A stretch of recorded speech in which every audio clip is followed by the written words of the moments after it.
நீங்கள் வந்து வாழ்த்தி அவங்க வாழ்கிறதுக்கா? பிசாசு அவன் ஏவி அவன் வந்து உங்களை கூப்பிட்றான். உங்கள் பரிசுத்தத்தை கரைப்படுத்த, உங்களை பேச வைக்க, உங்களை பலதரப்பட்ட சம்பாஷணைகளுக்குள்ளே போக நீங்கள் அப்படியே கரைஞ்சிருவீங்க.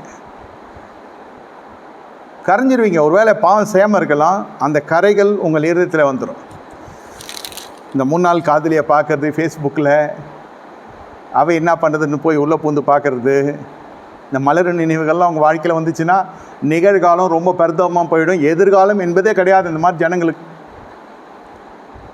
இன்னும் அவன் புருஷன் இருமிட்டானா அவ்வளோதான். பழைய காதலியோட புருஷனை தெரிய வந்து அவன் கொஞ்சம் நம்மளோட கம்மியாக இருந்தானா நம்ம ஆட்களுக்கு அவ்வளோதான், தாவிதா மாறிடுவாங்க. இவங்க உடனே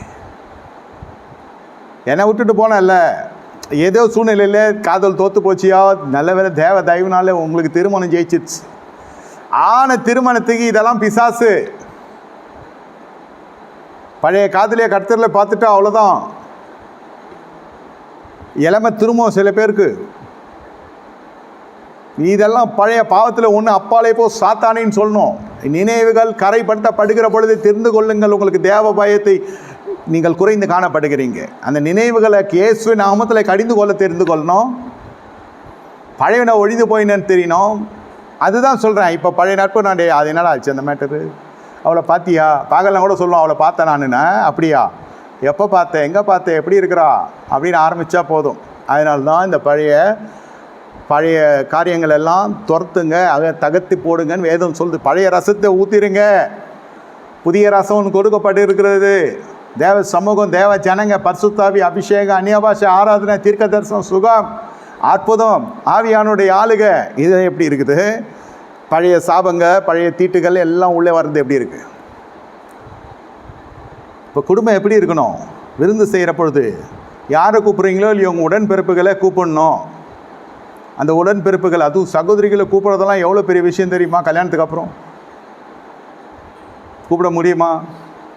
பாஸ்டர் நல்லா பேசிகிட்டு இருந்தார், காலெல்லாம் நல்லா சொன்னார், எஸ்தர் புஸ்தகத்தில் பொம்பளைங்களை மதிக்கணும், சொல்லிட்டு விருந்து வைக்கணும்னு. இது சொல்லிட்டு விருந்து வைக்க முடியுமா? இது சொல்லிட்டு விருந்து வைக்க முடிகிற இடமா இது? வேதம் அப்படி சொல்லுது.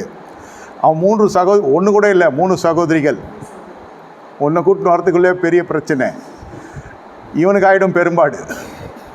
அண்ணனுக்கு 3 சகோதரிகளை வச்சு விருந்து கொடுக்குறதுன்றது சமையலோ போஜனங்களில் பிரச்சனை இல்லை.